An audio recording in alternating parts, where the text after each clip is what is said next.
Bismillahirrahmanirrahim. Assalamualaikum warahmatullahi wabarakatuh. Perkenalkan, nama saya Rika Salmayati dengan NIM A1H124-049 dari jurusan PGPAUD kelas A. Pada video kali ini, kita akan membahas dasar-dasar manajemen PAUD, konsep, karakteristik, dan implementasi manajemen PAUD. Secara yuridis, pada Undang-Undang Nomor 20 Tahun 2003 pada pasal 28 ayat 1 disebutkan bahwa pendidikan anak usia dini adalah pendidikan yang diselenggarakan bagi anak sejak lahir hingga 6 tahun dan bukan merupakan prasyarat untuk mengikuti pendidikan dasar. Kemudian, pada pasal 1 ayat 14 ditegaskan bahwa PAUD adalah suatu upaya pembinaan yang ditujukan kepada anak usia lahir hingga 6 tahun yang dilakukan melalui pemberian rangsangan pendidikan untuk membantu pertumbuhan dan perkembangan jasmani dan rohani anak agar memiliki kesiapan dalam memasuki pendidikan lebih lanjut. Secara istilah, PAUD adalah suatu proses pembinaan tumbuh kembang anak usia lahir hingga 6 tahun secara menyeluruh yang mencangkup aspek fisik dan non-fisik dengan memberikan rangsangan bagi perkembangan jasmani, moral, spiritual, motorik, emosional, dan sosial yang tepat dan benar agar anak dapat tumbuh dan berkembang secara optimal.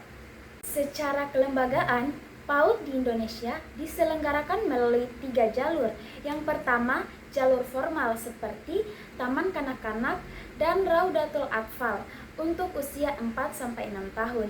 Yang kedua, jalur non-formal seperti Pos PAUD, Bina Keluarga Balita, Taman Penitipan Anak atau Daycare untuk usia 2 bulan hingga 5 tahun.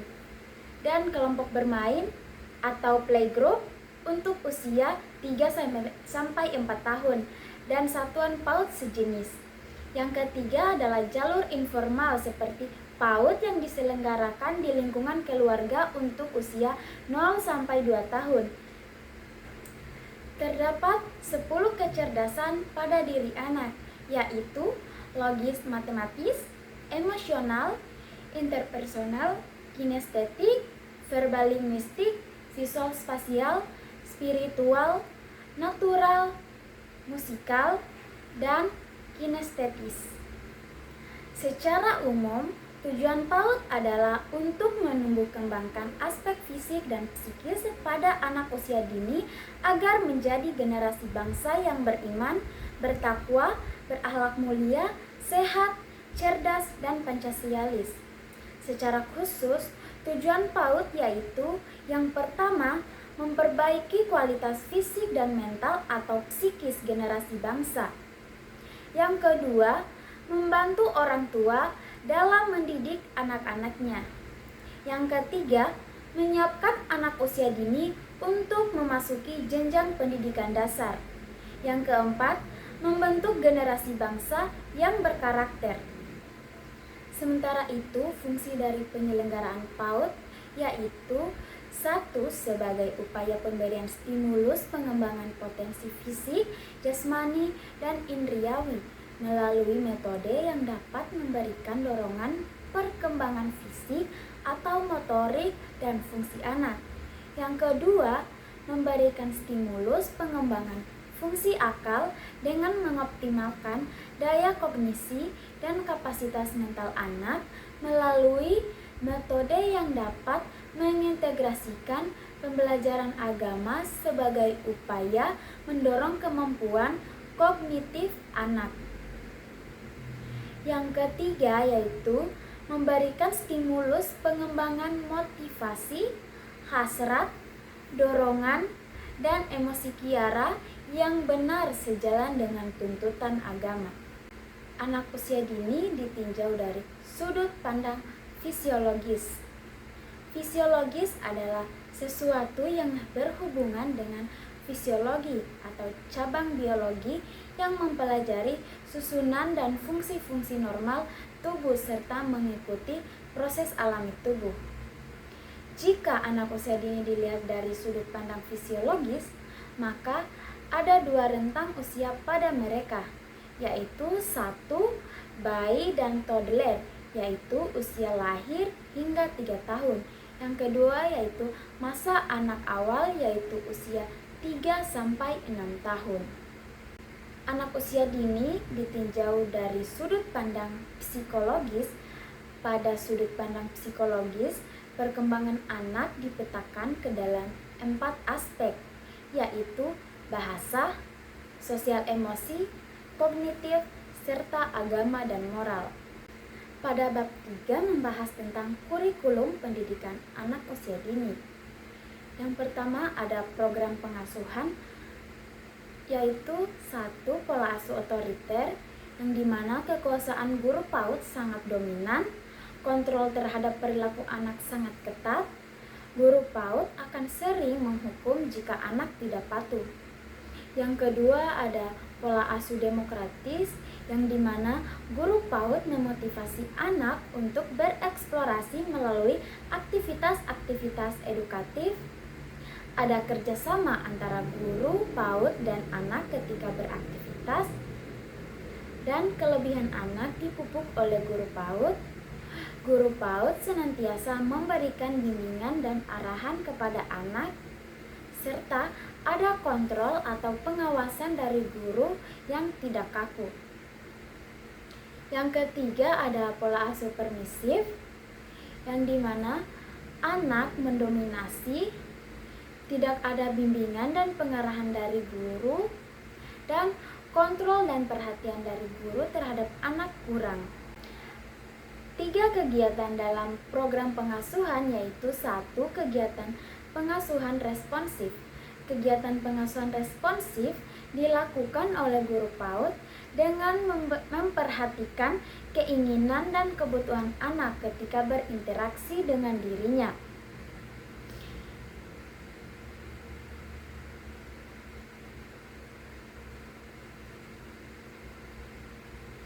Yang kedua, kegiatan pengasuhan atas permintaan.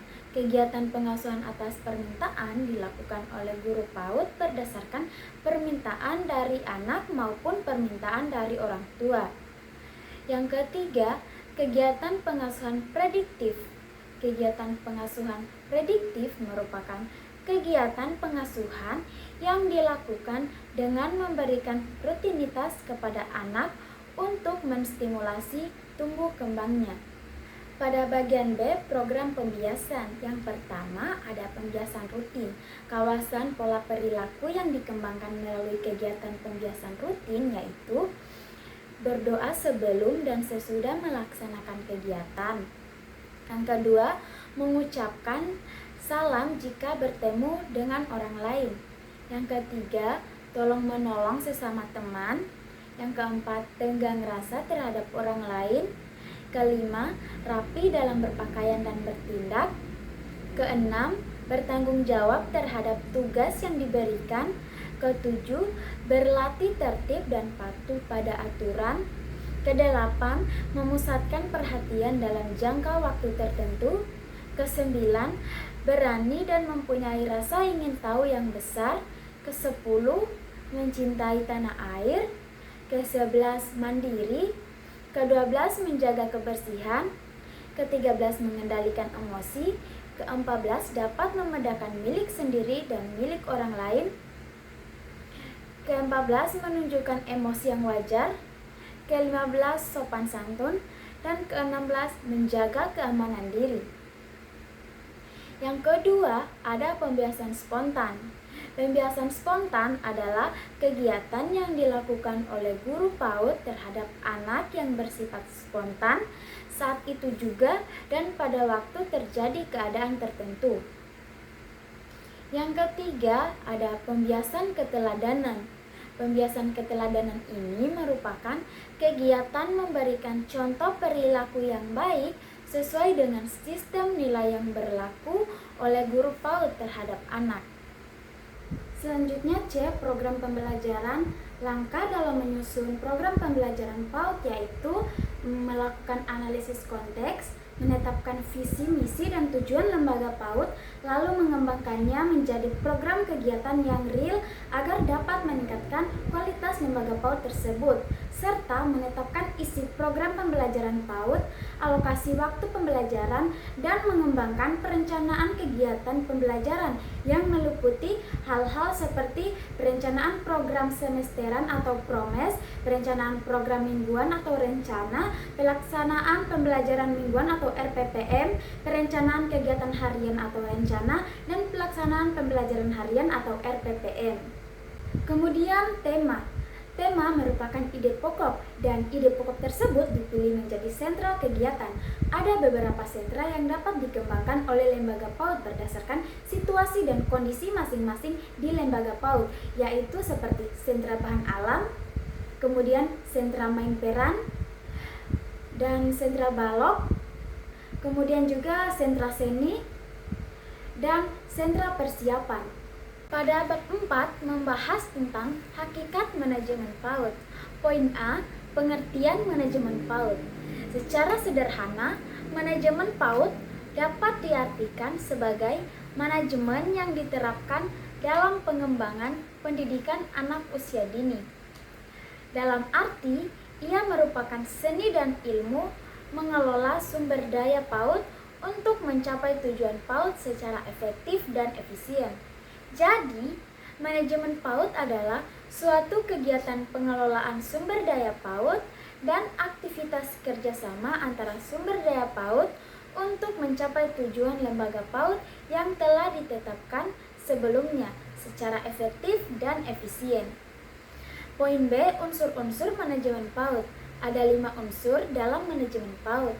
Yang pertama, lembaga PAUD. Yang kedua, sumber daya PAUD seperti kepala PAUD, guru PAUD, staf PAUD, dan office boys atau office girls, sarana dan prasarana PAUD. Yang ketiga, ada aktivitas layanan PAUD yang efektif dan efisien. Keempat, kerjasama. Dan kelima, tujuan PAUD.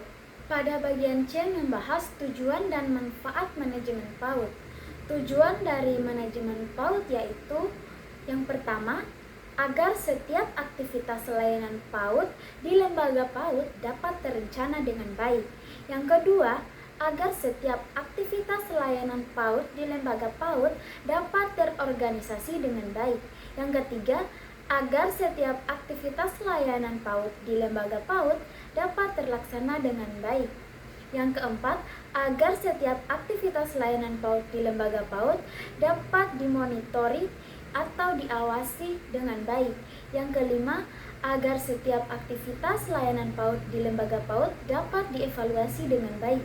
Yang keenam, agar setiap sumber daya PAUD yang ada di lembaga PAUD dapat termanfaatkan secara optimal dalam menunjang tercapainya tujuan PAUD. Yang ketujuh, agar dapat tercipta iklim atau suasana kerjasama di antara personil-personil yang terlibat di dalam aktivitas layanan PAUD dengan baik sehingga dapat tercipta teamwork di lembaga PAUD dengan baik.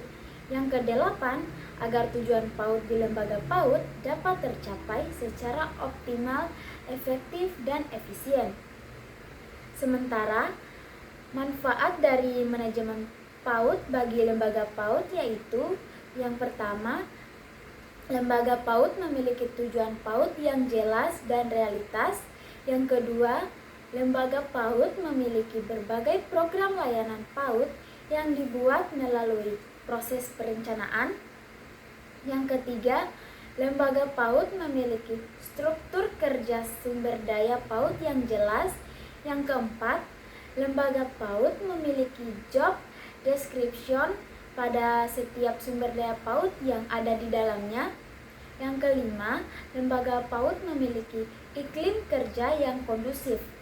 Yang keenam, lembaga PAUD mendapatkan teamwork untuk mewujudkan tujuan PAUD dan melaksanakan berbagai program layanan PAUD. Yang ketujuh, lembaga PAUD memiliki alat untuk mengukur keberhasilan pencapaian tujuan PAUD.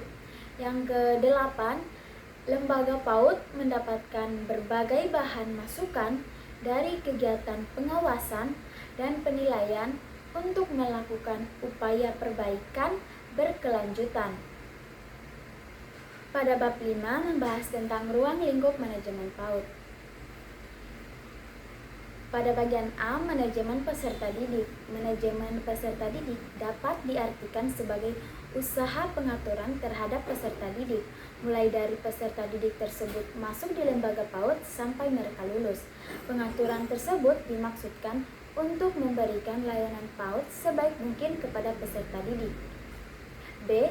Manajemen kurikulum PAUD, yaitu suatu sistem pengelolaan kurikulum yang kooperatif, komprehensif, dan sistematis dalam rangka mewujudkan tercapainya tujuan PAUD pada lembaga PAUD. C. Manajemen SDM PAUD dapat didefinisikan sebagai usaha merencanakan, mengorganisasikan, menggerakkan, dan menilai SDM PAUD sehingga mampu memberikan kontribusi sebesar-besarnya bagi pengembangan lembaga PAUD dan pencapaian tujuan PAUD. D. Manajemen sarana dan prasarana PAUD, yaitu segenap proses pengadaan dan pendayagunaan sarana dan prasarana PAUD yang dilakukan untuk mendukung tercapainya tujuan PAUD secara tepat guna dan tepat sasaran. Manajemen sarana dan prasarana PAUD dikatakan berhasil jika sarana dan prasarana PAUD selalu siap pakai setiap saat. Pada setiap ada seorang guru PAUD dan staf PAUD pada lembaga PAUD yang akan menggunakannya. E. Manajemen keuangan PAUD, dalam arti sempat adalah tata pembukaan di bidang PAUD pada lembaga PAUD, sementara dalam arti luas, manajemen keuangan PAUD adalah pengurusan dan pertanggungjawaban dalam menggunakan keuangan di lembaga PAUD. F. Manajemen hubungan masyarakat, yaitu proses mengelola komunikasi mulai dari kegiatan perencanaan sampai pada pengendalian terhadap proses dan hasil kegiatan layanan PAUD. Secara umum, manajemen hubungan masyarakat bertujuan untuk meningkatkan efisiensi dan efektivitas kegiatan lembaga PAUD dalam memajukan kualitas pertumbuhan dan perkembangan proses belajar peserta didik, memajukan kualitas kehidupan masyarakat, dan mengembangkan pengertian serta minat masyarakat terhadap program kegiatan layanan PAUD di lembaga PAUD. Pada bab 6 ini membahas perencanaan lembaga PAUD. Pengertian perencanaan lembaga PAUD secara sederhana, perencanaan dapat diartikan sebagai upaya merumuskan suatu maksud atau tujuan, upaya memperkirakan apa yang akan terjadi, upaya memperkirakan apa yang akan dilakukan, upaya memprediksi pencapaian suatu keberhasilan, dan upaya menganalisis langkah-langkah yang harus dilakukan ke depannya. Tujuan dan manfaat perencanaan lembaga PAUD. Sementara secara khusus, tujuan dari perencanaan lembaga PAUD yaitu 1. Untuk mengetahui harapan-harapan dari guru dan staf PAUD dari layanan PAUD yang diselenggarakan oleh lembaga PAUD. Kedua, untuk memetakan berbagai keinginan dan kebutuhan wali murid serta masyarakat terhadap layanan PAUD yang diselenggarakan oleh lembaga PAUD untuk putra-putrinya. Yang ketiga, untuk mendapatkan data mengenai berbagai kekuatan dan peluang yang dapat dijadikan sebagai modal dalam menyelenggarakan layanan PAUD. Yang keempat, untuk memperoleh deskripsi mengenai strategi-strategi yang digunakan dalam menyelenggarakan layanan PAUD untuk mencapai tujuan PAUD. Kemudian, manfaat dari dilakukannya kegiatan atau proses perencanaan lembaga PAUD yaitu yang pertama adalah lembaga PAUD memiliki kebijakan-kebijakan yang dijadikan sebagai dasar dalam penyelenggaraan layanan PAUD. Yang kedua, lembaga PAUD memiliki dokumen visi, misi, tujuan, dan strategi-strategi dalam mencapai tujuan PAUD. Yang ketiga, lembaga PAUD memiliki target yang harus dicapai dari layanan PAUD yang diselenggarakan. Yang keempat, lembaga PAUD memiliki gambaran tentang berbagai langkah antisipatif yang harus dilakukan untuk merespon tantangan-tantangan yang dihadapinya. Pada bab 7 ini membahas tentang pengorganisasian lembaga PAUD. A. Pengertian pengorganisasian lembaga PAUD. Ada 4 yang terdapat dalam pengorganisasian lembaga PAUD. 4 makna, yaitu 1. Menyosialisasikan tujuan PAUD yang harus dicapai oleh individu-individu yang terlibat dalam penyelenggaraan layanan PAUD. Yang kedua, mengumpulkan individu-individu yang terlibat dalam penyelenggaraan layanan PAUD. Yang ketiga, memberi tugas, tanggung jawab, dan wewenang kepada individu-individu yang terlibat dalam penyelenggaraan layanan PAUD. Yang keempat, menyusun dan menetapkan jalan hubungan kerjasama antar individu yang terlibat dalam penyelenggaraan layanan PAUD. Kemudian B. Proses pengorganisasian lembaga PAUD. Yang pertama ada mendesain struktur lembaga PAUD. Yang kedua mendesain pekerjaan. Yang ketiga membentuk tim kerja. Dan yang keempat yaitu menjalin kerjasama sosial dengan masyarakat. Kemudian C. Tujuan dan manfaat pengorganisasian lembaga PAUD. Pada tujuan yang pertama, poin utama yaitu untuk menentukan jumlah personal guru PAUD dan staf PAUD yang terlibat dalam pelaksanaan strategi pencapaian tujuan lembaga PAUD. Yang kedua, untuk menyusun struktur lembaga PAUD. Yang ketiga, untuk mendapatkan tim kerja yang memiliki visi yang sama atau visi misi. Yang keempat, untuk menetapkan jalannya hubungan kerjasama antara guru PAUD dan staf berdasarkan struktur lembaga PAUD. Pada manfaatnya, yang pertama yaitu mendapatkan struktur lembaga PAUD yang bisa digunakan oleh lembaga PAUD sebagai acuan dalam bekerja dan saling bekerja sama satu sama lain. Yang kedua, mendapatkan tugas pokok dan fungsi serta kewenangan bagi masing-masing pihak yang terdapat dalam struktur organisasi lembaga PAUD untuk mencapai tujuan lembaga PAUD. Yang ketiga, mendapatkan bahan masukan untuk melaksanakan strategi dan program kegiatan PAUD yang telah ditetapkan dalam perencanaan lembaga PAUD untuk mencapai tujuan PAUD. B. Tanggung jawab, wewenang, dan tugas stakeholder PAUD. Yang pertama, Kepala PAUD mengambil keputusan operasional berdasarkan perencanaan lembaga, menerbitkan surat terkait operasional PAUD, memberikan rekomendasi studi lanjut atau cuti guru dan staf, memberikan rekomendasi mutasi peserta didik, dan menilai kinerja guru dan staf secara berkala. Jenis tugas Kepala PAUD yaitu tugas rutin, tugas periodik, dan tugas insidental. Pada bab 8 membahas tentang kepemimpinan Kepala PAUD. A. Pengertian kepemimpinan.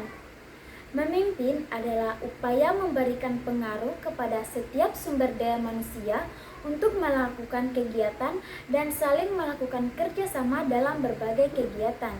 Kepemimpinan adalah proses memengaruhi dalam menentukan tujuan lembaga PAUD, memotivasi perilaku guru PAUD dan staf PAUD untuk mencapai tujuan PAUD, serta memengaruhi untuk melakukan upaya perbaikan berkelanjutan dalam penyelenggaraan layanan PAUD.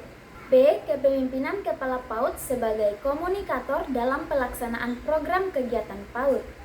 Komunitas pada dasarnya merupakan suatu upaya memindahkan ide-ide ataupun informasi dari satu orang kepada orang lain dan dapat menerjemahkan ide-ide yang ada untuk mencapai tujuan tertentu.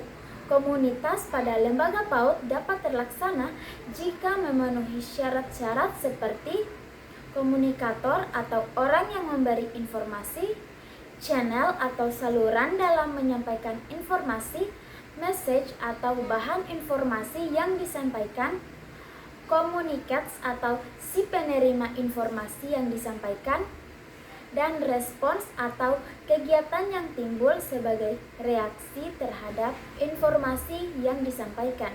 Manfaat komunikasi yang baik yaitu untuk mempermudah aliran informasi, memperlancar pelaksanaan program, mendorong kreativitas dan inisiatif guru atau staf, memberikan kepuasan kerja.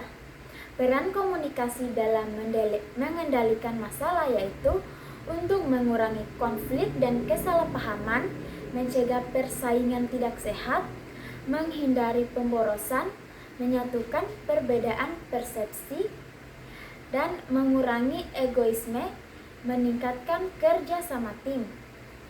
Strategi kepala PAUD dalam berkomunikasi yaitu memahami dan memilih gagasan yang tepat, menentukan waktu atau momen yang sesuai, menyesuaikan dengan program lembaga, memperhatikan respon penerima, meminta umpan balik, menjadi pendengar yang baik, menindaklanjuti hasil komunikasi. Kemudian kemampuan yang harus dimiliki kepala PAUD yaitu kemampuan berpikir, kemampuan menyampaikan dan menerima pesan, dan kemampuan memahami perasaan orang lain. C. Kepala PAUD sebagai motivator. Dalam pelaksanaan program kegiatan PAUD, cara yang dapat digunakan oleh kepala PAUD untuk menumbuh kembangkan motivasi anggota yaitu 1. Memberikan tanggapan yang positif terhadap proses kerja ataupun hasil kerja anggota. Yang kedua, menunjukkan kepemimpinan yang penuh dukungan atau mengadaptasikan suatu gaya kepemimpinan yang mampu direspon positif oleh anggota. Ketiga, mendelegasikan anggota untuk melakukan suatu program kegiatan PAUD. Keempat, membiarkan anggota mengambil risiko ketika melakukan suatu program kegiatan PAUD untuk mendapatkan suatu kreasi dan inovasi dari program kegiatan PAUD yang dilaksanakannya. Kelima, melatih dan mengembangkan kemampuan anggota melalui berbagai kegiatan mengembangkan sumber daya manusia. Keenam, menunjukkan sasaran kerja yang harus dicapai setiap anggota. Ketujuh, menghargai prestasi kerja anggota. Pada bab terakhir ini yaitu bab 9 membahas tentang pengawasan oleh kepala PAUD. Pengawasan merupakan fungsi manajemen yang dilakukan setelah kepala PAUD menyusun rencana lembaga PAUD, mengorganisasikan lembaga PAUD, dan melaksanakan praktik kepemimpinan untuk mewujudkan rencana lembaga PAUD. Tujuan dari dilakukannya pengawasan yaitu untuk menentukan tingkat keberhasilan guru PAUD dan staf PAUD dalam melaksanakan program kegiatan PAUD, untuk mengetahui faktor-faktor yang dapat menghambat pelaksanaan program kegiatan PAUD, untuk mendapatkan alternatif solusi dari setiap hambatan atau masalah dalam pelaksanaan program kegiatan PAUD, untuk mendapatkan bahan masukan dalam membuat perencanaan lembaga PAUD di tahun pelajaran mendatang. B. Tipe-tipe dan teknik pengawasan. 1. Preliminary. Pada tipe ini, pengawasan difokuskan pada masalah yang muncul dan dapat menimbulkan defisi atau penyimpangan dalam pelaksanaan program kegiatan PAUD. Yang kedua, concurrent control. Pada tipe ini, pengawasan dilakukan secara langsung untuk mengetahui apakah suatu program kegiatan PAUD sudah dilaksanakan sesuai dengan mekanisme atau prosedur yang telah ditetapkan atau belum. Yang ketiga, feedback control. Pada tipe ini, pengawasan dilakukan dengan mengamati, mengukur, ataupun menilai hasil kerja setiap individu yang ada di lembaga PAUD, khususnya guru PAUD. Sementara itu, ada 9 teknik pengawasan yang dapat digunakan oleh pemimpin PAUD, yaitu 1. Control by inspection. 2. Control through cost. 3. Control through time 4, control through main material 5, control through key personnel 6, control through output 7, control through process or producer 8, control through audit 9, control through automatic devices. C. Tahap-tahap pengawasan. Ada 9 tahapan pengawasan, yaitu 1. Menentukan objek pengawasan, 2. Menentukan titik atau bagian-bagian yang strategis dari objek yang diamati yang dapat menjadikan pimpinan menentukan kontrol pintas atau kontrol counters. Ketiga, menentukan standar atau kriteria norma-norma serta ukuran-ukuran yang akan digunakan secara tegas. 4. Menentukan teknik pengawasan berdasarkan objek yang diamati dan indikator yang diukur dan dinilai. 5. Menentukan prosedur pengawasan berdasarkan teknik pengawasan yang telah ditentukan. 6. Menentukan kegiatan pengukuran atau penilaian dari penyelenggaraan suatu program kegiatan PAUD dengan menggunakan teknik pengawasan yang telah ditentukan dan SOP pengawasan yang telah ditetapkan. 7. Menentukan devisi dengan jalan membandingkan performance dengan standar atau kriteria yang telah ditetapkan. 8. Mengadakan tindakan koreksi atau perbaikan terhadap performance rencana maupun standar. Dan ke-9, menentukan konstruksi atau sebagian bahan untuk melakukan upaya perbaikan berkelanjutan. Oke, itulah tadi penjelasan saya tentang dasar-dasar manajemen PAUD, konsep, karakteristik, dan implementasi manajemen PAUD dari bab 1 sampai bab 9. Semoga bermanfaat dan dapat dipahami. Sampai jumpa di video